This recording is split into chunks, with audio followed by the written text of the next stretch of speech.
नमस्कार नमस्कार good evening Hariom Radhe Radhe स्वागत छ सबैजनालाई आजको सेसनमा हार्दिक स्वागत गर्दछु है। हामी छौँ कहाँ छौँ रे कहाँ छौँ है खरिदारको सेकेन्ड पेपरको सेकेन्ड पार्टमा छौँ है। अब हामीले संविधान भन्ने पढ्दै थियौँ। संविधान खेततिर छौँ भन्ने ठिक छ। हामी संविधान के पढ्यौँ लगभग हजुरलाई चाहिने जति सबै भयो। अनि यहाँ साथीहरूले न्यायपालिका भन्दै हुन्थ्यो जो छुट्ने बेला है। न्यायपालिका भन्ने साथीहरूलाई मैले के भने भन्दा अन्त भाग 11मा हाम्रो के अरे नेपालको संविधानको भाग 11मा न्यायपालिका सम्बन्धी व्यवस्था गरिएको छ है। संविधान ठिक छ हेर्नुहोस् न्यायपालिका सम्बन्धी व्यवस्था गरिएको छ र त्यसमा चाहिँ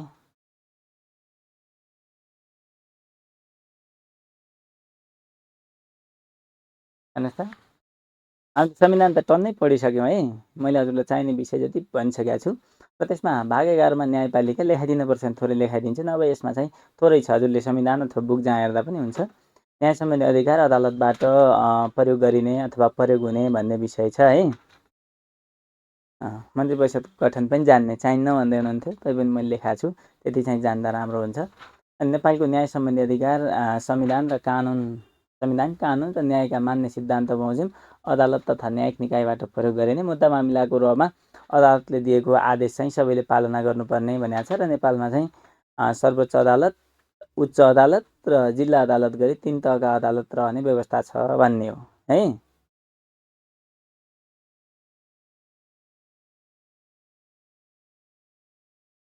सफलताको क्याप्सुल भनेको खरिदारको किन्ने हजुरले जे पढ्नु भएको छ त्यसको किन्ने सबै सफलताको क्याप्सुलमा है भन्नु भनेको।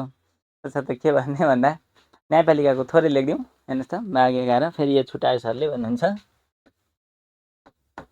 भाग 11 हेर्नुहोस् त वर्तमान संविधानको भाग 11 न्यायपालिका है। माथि लेखे नि हुन्छ नि तल लेख्ने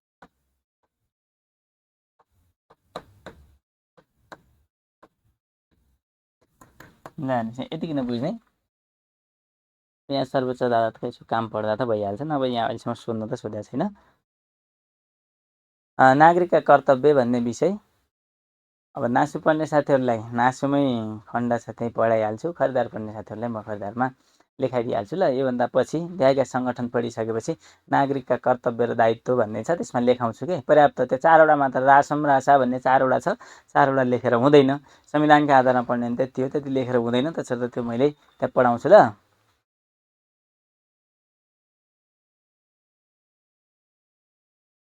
संविधान त मात्का विषय मात्र पढेर हुँदैन। अब हेर्नुहोस् त धारा 126 र 127 का कुरा यहाँ हामीले जोड्नुपर्छ। केही छैन सिम्पल। हेर्नुहोस् त नेपालको न्याय सम्बन्धी अधिकार भनेको नेपालमा न्याय सम्बन्धी अधिकार संविधान हेर्नुहोस् त संविधान अन्य कानुन र न्यायका मान्य सिद्धान्त बमोजिम अदालत तथा न्यायिक निकायबाट प्रयोग गरिने भनेको छ। कसरी नेपालमा न्याय सम्बन्धी अधिकार कुल दिमाग भएर सोच्नुहोस् त म्यासेज तेर्न लागेर नेपालको न्याय सम्बन्धी अधिकार संविधान पहिलो विषय के अरे संविधान किन संविधान मूल कानुन हो है।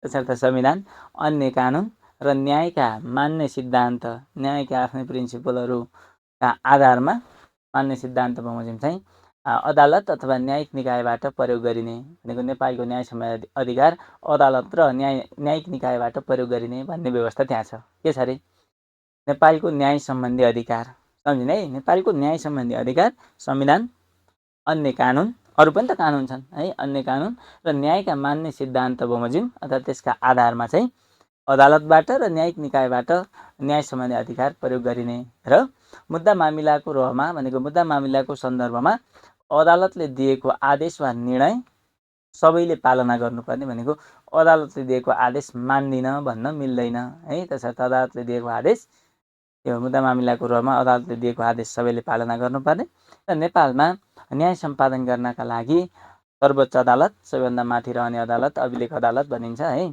त्यसपछि हजुरको उच्च अदालत 7वटै प्रदेशमा छन् उच्च अदालत र जिल्लामा रहेका सबै जिल्लामा भएका जिल्ला अदालत रहने व्यवस्था छ। यही हो न्याय सम्बन्धी है। डिपली पढेपछि बुझ्दिनँ के भएको होला भन्नुहुन्छ। संविधान विषय कानुनको विषय भएको हो, त्यस्तै हो है। ल लेखौँ, सिम्पल। नेपालको न्याय सम्बन्धी अधिकार कस्तो अरे?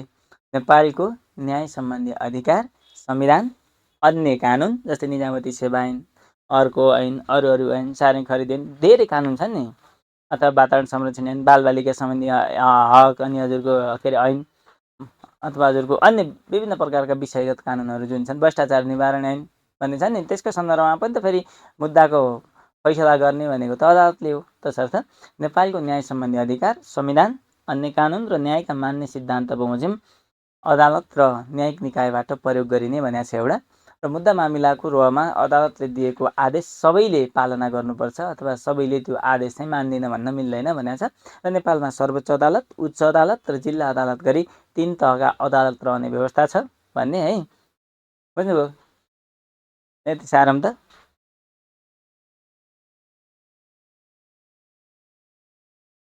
के भन्ने भन्दा नेपालको न्याय सम्बन्धी अधिकार, नेपालको न्याय सम्बन्धी अधिकार संविधान, मूल कानुन संविधान,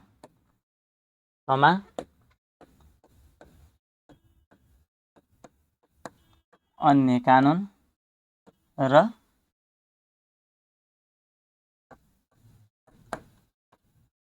न्यायका मान्ने सिद्धान्त भन्यो नि हामीले। हेर्नुहोस् त, न्याय सम्पादन गर्नका लागि विकास भएका मान्यता सिद्धान्त भनेकै न्यायका अन्य सिद्धान्त बमोजिम नेपालको न्याय सम्बन्धी अधिकार संविधान, अन्य कानुन र न्यायका अन्य भनेपछि मान्ने हो के र, न्यायका मान्ने सिद्धान्त बमोजिम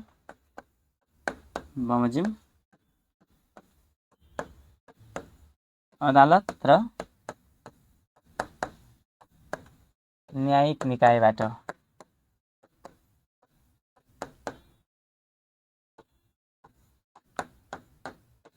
प्रयोग गरिने।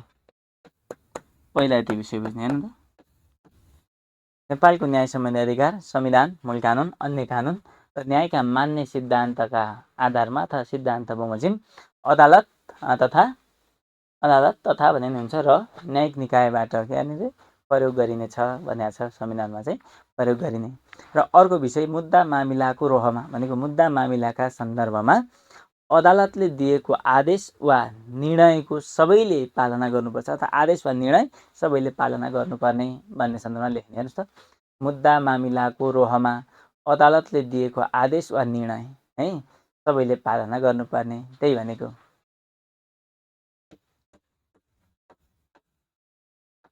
मुद्दा मामिलाको रोहमा अदालतले दिएको आदेश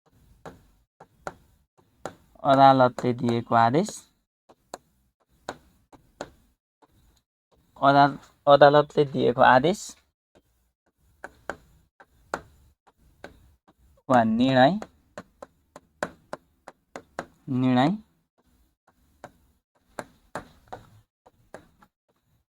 सबैले पालना गर्नुपर्ने। हेर्नुहोस् है, फोनोग्राम गरेको छु है। मुद्दा मामिलाको रोहमा अदालतले दिएको आदेश वा निर्णय सबैले पालना गर्नुपर्ने सकिन्छ भनेको। अनि अब नेपालमा चाहिँ सर्वोच्च अदालत, उच्च अदालत र जिल्ला अदालत रहने गरी 3 तहका अदालत रहनेछन् भनेको छ। हेर्नुहोस् त, अर्को बुलेटमा के भन्ने, नेपालमा क्षमा गर्ने बुलेटमा गएर के भन्ने भन्दा सर्वोच्च अदालत,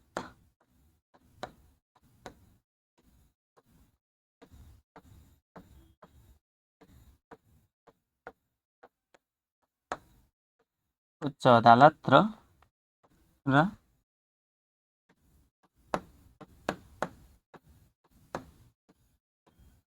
जिल्ला अदालत गरी तीन तहका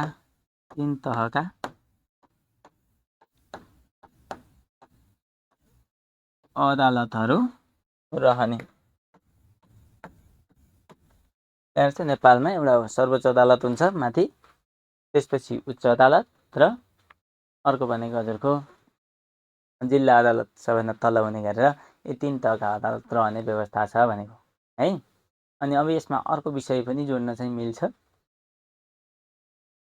हेर्नुहोस् त, स्थानीय स्तरमा न्यायिक निर्णय गर्नका लागि, सामान्य प्रकृतिका विवाद व्यवस्थापन गर्नका लागि अथवा विवाद समाधान गर्नका लागि हजुरको न्यायिक समिति रहने भन्ने सन्दर्भमा जोड्न मिल्छ। त्यहाँ संविधानमा चाहिँ के भनेको छ भन्दा कानुन बमोजिम माथि उल्लेख गरेको कानुन बमोजिम के भन्यो होला हेर्नुहोस् त।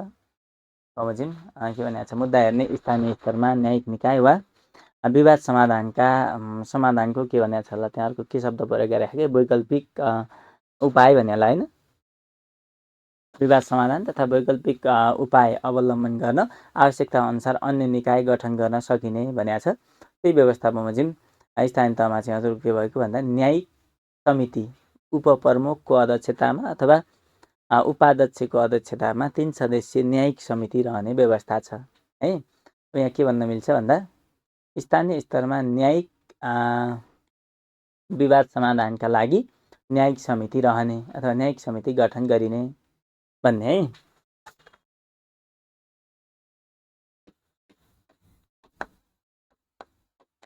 स्थानीय तहमा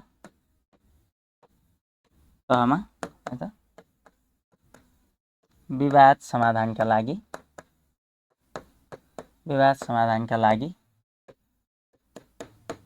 स्थानीय तहमा विवाद समाधानका लागि न्यायिक समिति रहने भन्ने विषय त हजुरलाई थाहा छ है। विवाद समाधानका लागि के गर्ने,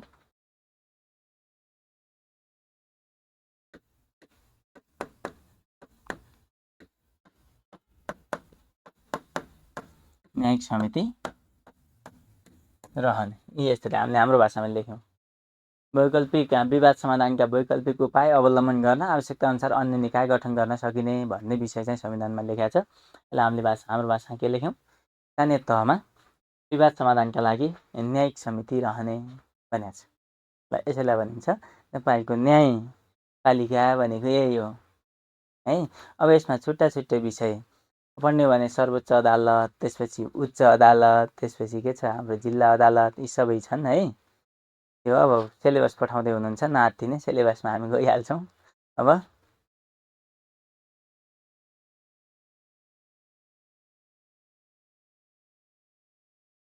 नैसियतको अर्थ के हो भन्नुभएको छ, नसिहत दिने भन्नुभयो होला है। नसिहत दिने भनेको कसले भन्नुभएको, त्यो म्यासेज कसले गर्नुभएको त्यहाँ देखाउनु त सर म्यासेजको नाम, प्रकाश घटाल। ओ प्रकाश के छ, यस्तै गर्ने हो पढ्ने होइन, हल्ला मात्र गर्ने हो, क्लासबाट निकालिदिउँ, रिमुभ हालिदिनु सर, रिमुभ हालिदिनु, जोइन नहुने गरेर हालिदिनु भन्दाखेरि होइन सर होइन, सरी म हल्ला गर्दैन भन्नुलाई ठिक छ आजलाई भोलिदेखि डिस्काउन्ट हुन्न भनेर यसरी थर्काइयो भने भनेको के हो, हाम्रो भाषामा थर्काउने भने हो कि त्यसलाई भन्छ नसिहत दिने। बुझ्नु भनेको, फेरि मैले के भनेको छु र भन्नु केही भन्नुभएको छैन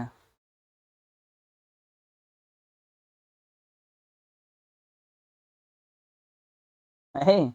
त्यसैलाई भनिन्छ कि नसिहत दिने, एकचोटिलाई सरी भन्छ अहिलेलाई भयो अब चाहिँ छोड्दैन भन्ने के, थर्काउने हप्काउने, एकचोटिलाई फेर्ने गाली गर्ने भनेको, वार्निङ दिने भनेकै हो। ठिक छ, बुझ्नु भनेको नसिहत भनेको के रहेछ, डराएर भागिसक्नु भयो कि अन्त ल यसलाई भनिन्छ न्यायपालिका है। अब त अदालतको बारेमा त आफै हेर्ने, मैले सर्वभन्दा भनिदिन्छु। नेपालमा एउटा सर्वोच्च अदालत हुने, सर्वोच्च अदालतलाई के अरे अभिलेख अदालतको रूपमा मानिने अथवा सर्वोच्च अदालत अभिलेख अदालत हुनेछ भनेको छ। के अरे यस अदालत भनेको के अरे सर्वोच्च अदालत र न्यायिक निकायहरू सर्वोच्च अदालत मातहत रहनेछन् भनेको छ। भनेको सबै अदालतहरू सर्वोच्च अदालतका मातहत रहनेछन् भनेको हाम्रोमा न्याय प्रणाली चाहिँ एकात्मक छ है। अनि संविधान र कानुनको व्याख्या गर्ने अन्तिम अधिकार सर्वोच्च अदालतलाई हुनेछ भन्ने सन्दर्भमा छ। त्यो विषय एउटा दुईटा यहाँ जोड्न नि मिल्छ, मिल्नु त नमिल्ने होइन है। हेर्नुहोस् त, अदालत र न्यायिक निकायहरू सर्वोच्च अदालत रहने, संविधान र कानुनको अन्तिम व्याख्या गर्ने अधिकार चाहिँ सर्वोच्च अदालतमा रहने भन्ने सन्दर्भमा यहीँ जोडिँदा पनि भइ नै हाल्छ। हेर्नुहोस् त,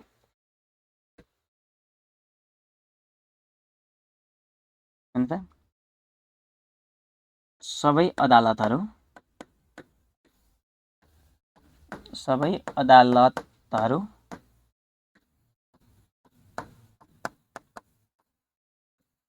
सर्वोच्च अदालत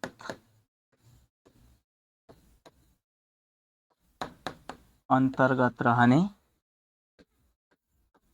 पहिलो विषय के भन्यो भने सबै अदालतहरू सर्वोच्च अदालत अन्तर्गत रहने र संविधान, अर्को विषयमा के भन्ने भन्दा संविधान र कानुनको व्याख्या गर्ने अन्तिम अधिकार सर्वोच्च अदालतसँग हुने अथवा सर्वोच्च अदालतलाई हुने भने पनि हुन्छ है। संविधान र कानुनको व्याख्या गर्ने अधिकार भनेको के भनेको के भन्दा संविधान र कानुनको व्याख्या गर्ने भनेको व्याख्या अरूले पनि गर्छन्, तर हजुर के हुन्छ भन्दा जस्तै जिल्ला अदालतमा कुनै मुद्दा पर्यो, चित्त बुझेन भने पुनरावेदनका लागि के अरे उच्च अदालतमा जाने हो। अनि उच्च अदालतमा गइसकेपछि त्यसको निर्णय पनि चित्त बुझेन भने जाने कहाँ हो? सर्वोच्च अदालतमा हो। तसर्थ संविधान र कानुनको व्याख्या गर्ने, अन्तिम रूपमा व्याख्या गर्ने अधिकार सर्वोच्च अदालतमा हुने भन्ने। हेर्नुहोस् त, संविधान र कानुनको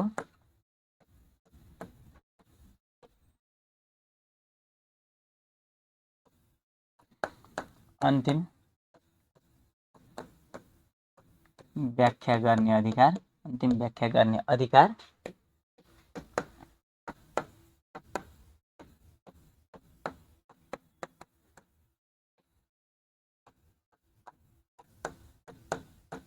सर्वोच्च अदालतमा हुने। यही हो, न्यायपालिकाको बारेमा लेख्न पर्यो भने मुख्य विषय यिनै हुन् है। के भन्छ, लास्ट डिसिजन मेकर रहेछ भन्नुभएको छ हो। लास्ट कन्क्लुजन निकाल्ने अथवा लास्टमा कुनै पनि तहका अदालतले गरेको काम चित्त बुझेन भने लास्टमा सर्वोच्च अदालतले गरेको निर्णय अथवा त्यसले गरेको फैसला आधिकारिक मानिन्छ है।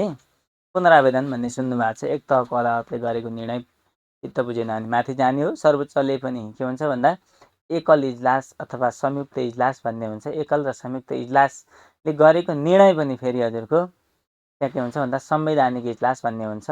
भनेको त्यो प्रधान न्यायाधीश सहितको 4-5जना न्यायाधीशहरू मिलेर त्यहाँ संवैधानिक इजलास बस्छ।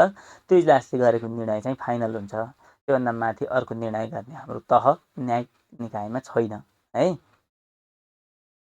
हो, संवैधानिक इजलास भनेको पनि त्यहीँ रहन्छ है। अर्को विषय पनि जोड्नु मिल्छ, जोडिहाल्नु, कति पढ्ने कति लेख्ने भन्ने हो के। संवैधानिक इजलास सर्वोच्च अदालतमा रहने भन्न मिल्छ। हजुर कुरो जोडिहाल्नु हो बोल्ने भन्दाखेरि आयो नि यहाँ। हेर्नुहोस् है, त्यो पनि महत्त्वपूर्ण विषय। संवैधानिक इजलास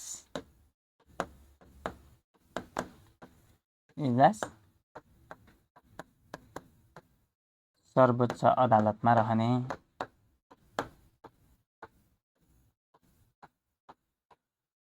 यही हो, ल पढ्ने भए यसो हुन त। त्यो तल कानुन पढ्दाखेरि कानुनमा चाहिँ अदालतका अधिकार क्षेत्र, काम भन्ने विषय त्यहाँ हजुरले पढिहाल्नुहुन्छ। यहाँभन्दा टाउको दुखाउनु पर्दैन है। अभिलेख अदालत पनि भनिन्छ भन्न मिल्छ। अब हामीले यहाँ एज अ होल न्यायपालिकाको कुरा गरेका छौँ, तसर्थ यसलाई अब सर्वोच्च अदालत अभिलेख अदालत हो भनेर यहाँ चाहिँ लेखेनौँ है। कहिले के आउँछ के छोटकरीमा लेख्नुहोस् कार्यपालिका, व्यवस्थापिका, न्यायपालिका भन्ने सन्दर्भमा आउँछ। त्यसरी आयो भने लेख्ने यसरी। यहाँ न्यायपालिका भने केही पनि छैन। हेर्नुहोस् त, सिम्पल। अहिलेसम्म कसरी बुझ्नु भएको थियो थाहा थिएन। हेर्नुहोस् त, नेपालको न्याय सम्बन्धी अधिकार संविधान, अन्य कानुन र न्यायका मान्य सिद्धान्त बमोजिम अदालत अथवा न्यायिक निकायबाट प्रयोग गरिने भनेको न्याय सम्बन्धी अधिकार अदालतले प्रयोग गर्छ, अरूले प्रयोग गर्न मिल्दैन भनेको। अनि मुद्दा मामिलाको रोहमा अदालतले दिएको आदेश अथवा गरेको निर्णय चाहिँ, फैसला चाहिँ, त्यो भनेको है सबैले पालना गर्नुपर्ने र नेपालमा चाहिँ सर्वोच्च अदालत, उच्च अदालत र जिल्ला अदालत गरी 3 तहका अदालत रहने भन्ने व्यवस्था यो त हजुरलाई थाहा छ नै छ। अनि स्थानीय तहमा विवाद समाधान गर्नका लागि उनीहरूको वैकल्पिक बाटो खोज्न सकिने भन्ने विषय चाहिँ संविधानको मर्म त्यो हो। त्यही भयो स्थानीय तहमा न्यायिक समितिको गठन भएको हो है। अनि सबै अदालतहरू सर्वोच्च अदालतका मातहत हुन्छन् भनेको हाम्रो न्याय प्रणाली चाहिँ एकात्मक छ अथवा संज्ञात्मक छ। 3 तहका अदालत भए तापनि सर्वोच्च अदालतमा कतिवटा जज हुन्छ भन्नुभएको छ? कतिवटा हुन्छ? 21-22वटा 21 छ कि 21-22वटा छन् है, प्रधान न्यायाधीश सहितका न्यायाधीशहरू। ठिक छ। अनि सबै अदालतहरू सर्वोच्च अदालत अन्तर्गत रहन्छन् भनेको हाम्रो अदालत चाहिँ के हुन्छ भन्दा के अरे न्यायपालिका चाहिँ एकात्मक छ। जस्तै कार्यपालिका प्रदेशमा पनि स्थानीय तहमा पनि छ, व्यवस्थापिका प्रदेशमा पनि स्थानीय तहमा पनि सङ्घमा पनि तीनवटैमा छ। तर न्यायपालिका चाहिँ हाम्रो ठ्याक्कै छनलाई तीनैटै तहका अदालत छन्, तर हाम्रो न्याय प्रणाली एकात्मक छ। किन? सबै अदालत सर्वोच्च अदालत अन्तर्गत रहने भन्ने व्यवस्था संविधानमा नै छ। सो हाम्रा 3 तहका अदालत रहे तापनि न्याय प्रणाली संज्ञात्मक छ भनिन्छ है। ल लास्ट फाइनल त्यही जोड्ने अनि सिधै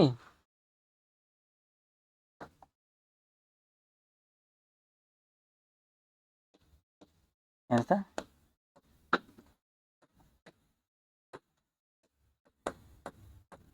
राज्य प्रणाली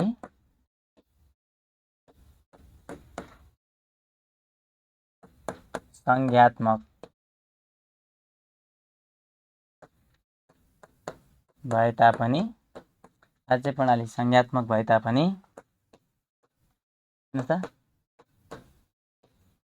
न्यायिक प्रणाली अथवा न्यायपालिका भने पनि हुन्छ है। न्यायिक प्रणाली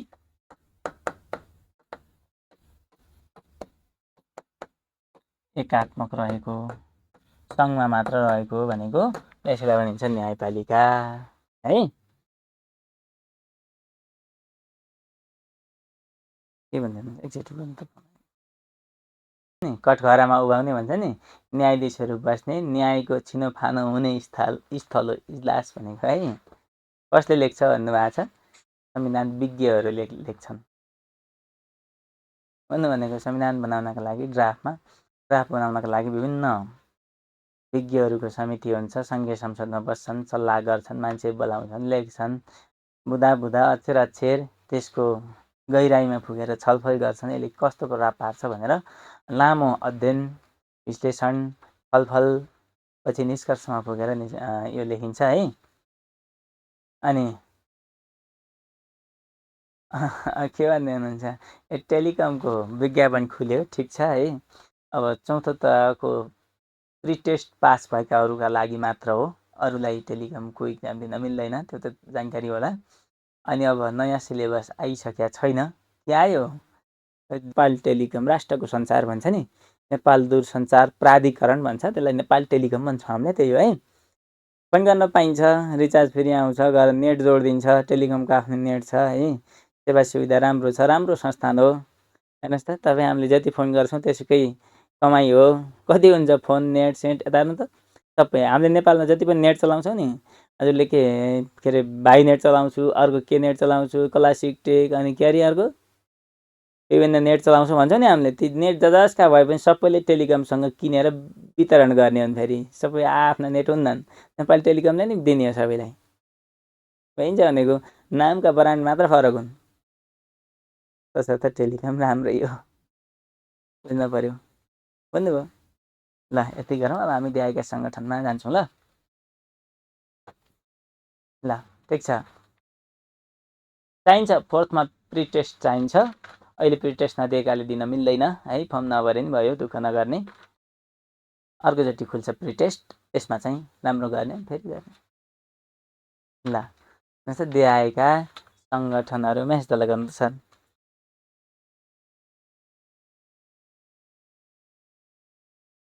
ल दिएका सङ्गठनमा पहिला अख्तियार दुरुपयोग अनुसन्धान आयोग भन्ने छ, हेर्नुहोस् त।